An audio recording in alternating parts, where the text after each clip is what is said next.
Antes daquela noite em Praga, a Europa vivia um momento particular de sua própria história. Os anos 90 ainda carregavam o eco recente de fronteiras que haviam caído, de regimes que haviam terminado e de uma geração que reaprendia a se enxergar como parte de um continente em transformação. O leste europeu, especialmente, ainda sentia o peso simbólico de décadas de isolamento. Havia liberdade no ar, mas também uma sensação coletiva de reconstrução, de identidade em formação. Michael Jackson chegava a esse cenário em um dos períodos mais complexos de sua vida. Ele não era mais apenas o artista intocável dos anos 80. Agora carregava consigo controvérsias, desgaste emocional e uma relação cada vez mais tensa com a mídia ocidental. Ainda assim, ou talvez por causa disso, sua conexão com o público parecia mais intensa do que nunca. A History World Tour não era apenas uma turnê musical. Era uma declaração. Um retorno aos palcos em escala global, mas também uma resposta silenciosa a tudo o que vinha sendo dito sobre ele. Michael não estava interessado em explicações diretas. Ele preferia falar através da música, da performance e da presença física diante das pessoas. Na Europa, essa resposta encontrou um terreno fértil. Diferente dos Estados Unidos, onde o debate em torno de sua figura era ruidoso e polarizado, muitos países europeus ainda o viam como um símbolo artístico maior do que as manchetes. E no leste europeu, em especial, Michael representava algo ainda mais profundo, uma ligação direta com o mundo que havia sido, por muito tempo, apenas imaginado. Quando foi anunciado que ele se apresentaria em Praga, a notícia se espalhou com uma velocidade difícil de compreender hoje. Não havia redes sociais como conhecemos. O que existia era boca a boca, rádio, televisão e uma expectativa quase elétrica. Pessoas começaram a planejar viagens de outros países. Trens e estradas se tornaram caminhos para o mesmo destino. O local escolhido, o Letná Park, carregava seu próprio peso simbólico. Situado em uma colina com vista ampla da cidade, o parque havia sido palco de grandes manifestações políticas poucos anos antes. Era um espaço associado à voz do povo, à mudança e à presença coletiva. Colocar Michael Jackson ali não era apenas uma decisão logística.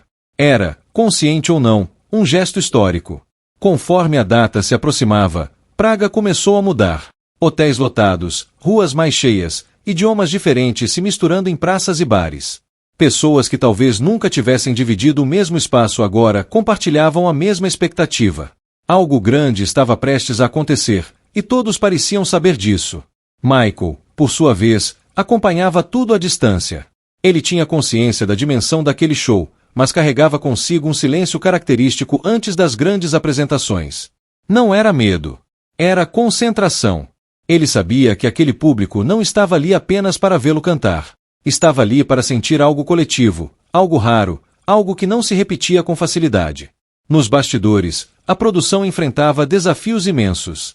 Nunca antes um show daquele porte havia sido montado naquele local específico. A logística era complexa, a segurança precisava ser pensada em outra escala, e o número de pessoas esperado já ultrapassava qualquer previsão inicial. Ainda assim, nada foi cancelado. Nada foi reduzido. Tudo avançava. Enquanto isso, milhares de pessoas já começavam a ocupar o parque horas antes do início. Famílias inteiras, jovens, idosos, pessoas que haviam crescido ouvindo Michael em rádios clandestinas durante o período comunista agora estavam ali, livres, aguardando o homem cuja música atravessara muros invisíveis por décadas. A Europa ainda não havia parado, mas estava prestes a prender a respiração. Naquela noite, não seria apenas um show. Seria um ponto de convergência entre passado e presente, entre política e arte, entre silêncio e explosão. Michael Jackson pesaria em um palco que carregava memórias coletivas e, sem dizer uma palavra, falaria para um continente inteiro. E quando as luzes se apagassem no Letná Park, nada mais seria como antes. Desde as primeiras horas da manhã, Praga já não era a mesma cidade. Havia uma movimentação incomum nas ruas, nas estações e nas pontes que atravessavam o rio Vltava. Pessoas caminhavam em direção ao mesmo ponto, muitas delas carregando bandeiras, cartazes improvisados ou apenas a ansiedade estampada no rosto. Não importava o idioma. Não importava o país de origem. Todos seguiam para o Letná Park.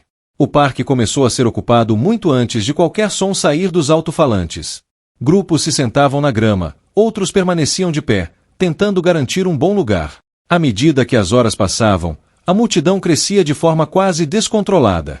O espaço parecia se expandir, mas nunca era suficiente.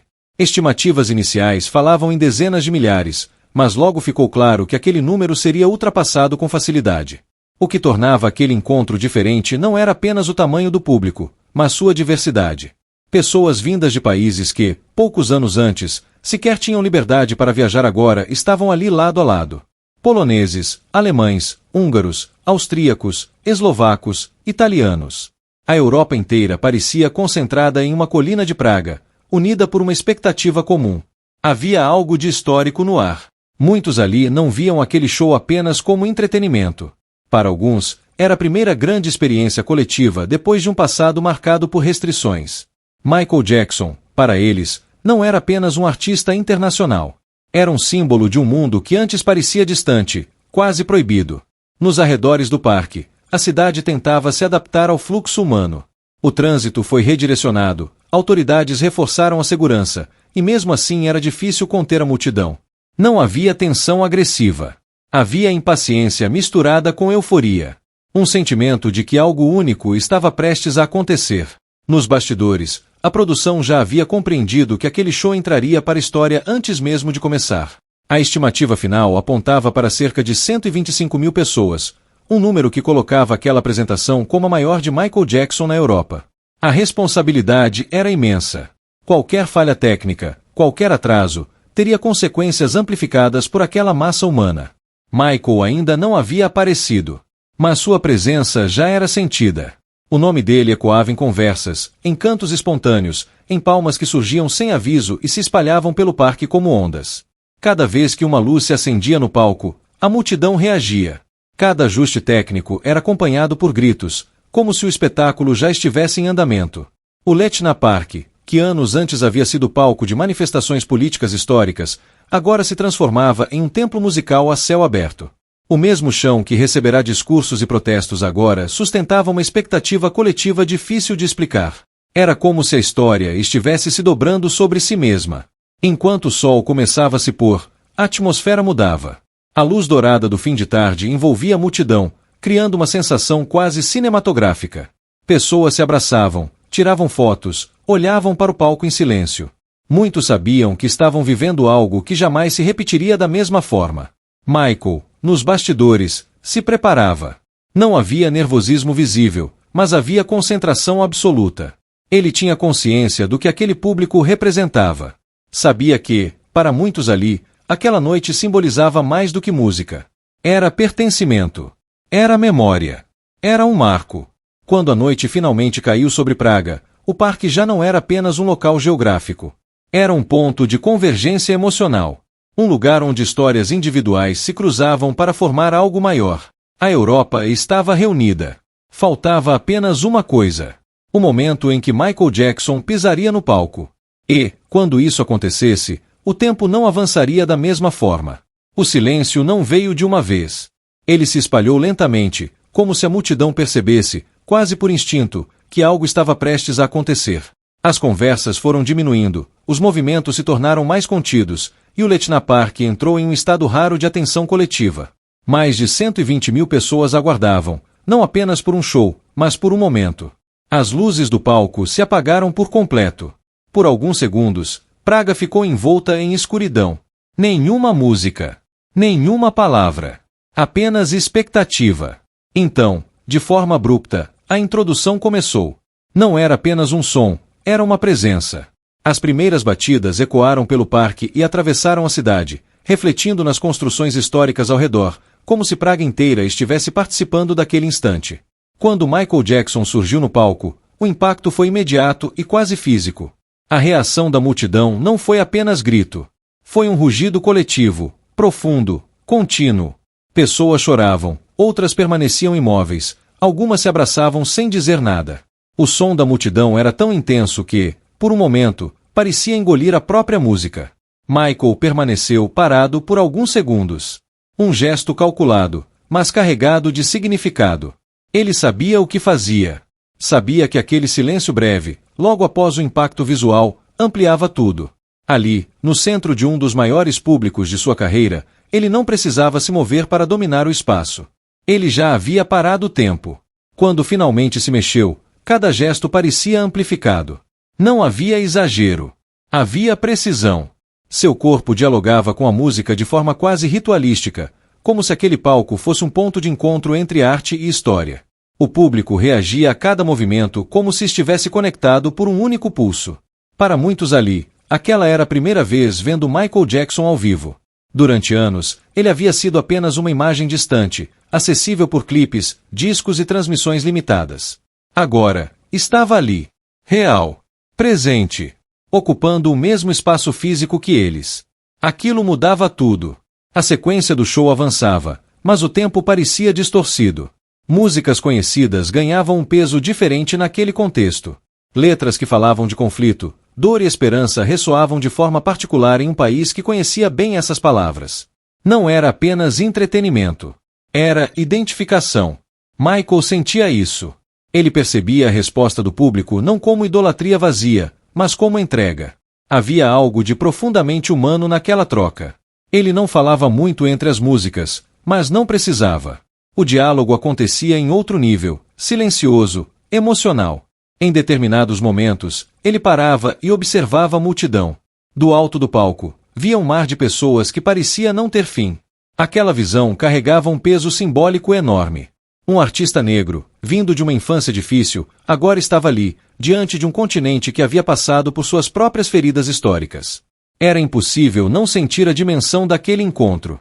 O Letna Park, iluminado por refletores e pela energia coletiva, parecia suspenso no tempo. Helicópteros sobrevoavam a distância, câmeras registravam tudo, mas nada disso parecia quebrar o encanto. Para quem estava ali, o mundo exterior havia deixado de existir. Michael executava cada música com intensidade total. Não havia sinais de cansaço, apesar da exigência física extrema. Ele estava presente por inteiro. E o público respondia da mesma forma. Era uma troca rara, quase primitiva, entre alguém no palco e milhares de pessoas que sentiam estar vivendo algo irrepetível. Quando os primeiros acordes de uma das músicas mais emblemáticas ecoaram, a reação foi quase religiosa.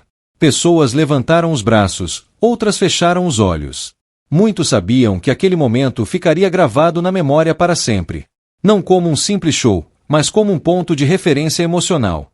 Ali, naquela noite, Michael Jackson não estava apenas se apresentando para a Europa. Ele estava conectando histórias. Quando o espetáculo se aproximava do fim, a sensação não era de encerramento, mas de suspensão. Como se ninguém quisesse que aquele momento terminasse. Como se todos soubessem, intuitivamente, que estavam participando de algo que seria contado por décadas. Mas o impacto real daquela noite não terminaria com o último acorde. Ele ainda ecoaria muito depois, nas ruas de Praga, nas lembranças de quem esteve ali, e na própria história da Europa. E é isso que se revelaria quando as luzes finalmente se apagassem. Quando o último acorde soou no Letna Park e as luzes começaram a se apagar, ninguém se moveu de imediato. A multidão permaneceu ali, como se abandonar aquele espaço significasse quebrar algo frágil e precioso. Não era apenas o fim de um show. Era o encerramento de um momento coletivo que muitos sabiam que jamais se repetiria da mesma forma. Michael Jackson deixou o palco sem discursos longos, sem explicações. Ele nunca foi alguém que precisasse traduzir o que acabará de acontecer. Seu corpo, sua presença e a resposta daquele público já haviam dito tudo. Nos bastidores, relatos indicam que ele estava visivelmente impactado. Não exausto apenas fisicamente, mas emocionalmente tomado pela dimensão do que havia vivido. Praga demorou a voltar ao ritmo normal. Pelas ruas, pessoas caminhavam em silêncio, outras cantavam trechos das músicas, algumas simplesmente sorriam para desconhecidos. Havia uma sensação difusa de pertencimento, como se todos compartilhassem um segredo. Aquela noite não era apenas uma lembrança individual, era uma memória coletiva. Nos dias seguintes, a imprensa europeia tentou traduzir o que havia acontecido. Manchetes falavam em números, logística, recordes. Mas nenhuma estatística conseguia capturar o essencial. Não era apenas o maior público de Michael Jackson na Europa. Era o contexto, o lugar, o momento histórico. O encontro entre um artista global e um continente que ainda cicatrizava suas próprias feridas recentes. Para muitos no leste europeu, aquele show simbolizou algo maior do que música. Representou a sensação de finalmente fazer parte de um mundo do qual haviam sido separados por décadas. Michael Jackson, conscientemente ou não, tornou-se um símbolo dessa conexão. Sua presença lhe dizia: vocês existem, vocês importam, vocês fazem parte da história global. O impacto daquele show atravessou gerações. Pessoas que estiveram no Letna Park naquela noite contariam a história anos depois para filhos, amigos e colegas. Não como exagero nostálgico, mas como um marco pessoal. Muitos lembrariam exatamente onde estavam, com quem estavam, o que sentiram no instante em que Michael surgiu no palco. Para Michael, aquela noite também deixou marcas. A History World Tour seguiria, outros shows aconteceriam, outros públicos gigantescos se reuniriam. Mas Praga ocupou um lugar especial. Não apenas pelo número impressionante de pessoas, mas pela intensidade silenciosa da conexão. Ele havia parado a Europa não com força, mas com presença. Com o tempo, aquele show passou a ser citado como um dos maiores momentos ao vivo de sua carreira. Um evento que combinou música, política, história e emoção de forma quase irrepetível. Não havia como recriar aquele contexto. Não havia como repetir aquele exato encontro entre artista, público e momento histórico. O Letna Park voltaria a ser apenas um parque. As estruturas seriam desmontadas. A cidade seguiria em frente. Mas algo permanecia invisível, impregnado naquele espaço. Uma noite em que o tempo pareceu desacelerar. Uma noite em que um continente inteiro olhou para o mesmo ponto e sentiu a mesma coisa. É por isso que muitos dizem que, naquele dia, Michael Jackson não fez apenas um show na Europa. Ele a parou. E mesmo décadas depois, o eco daquela noite ainda ressoa, não nos alto-falantes, mas na memória de quem esteve lá e na história de um artista que, por algumas horas, conseguiu unir um continente inteiro em silêncio, música e emoção.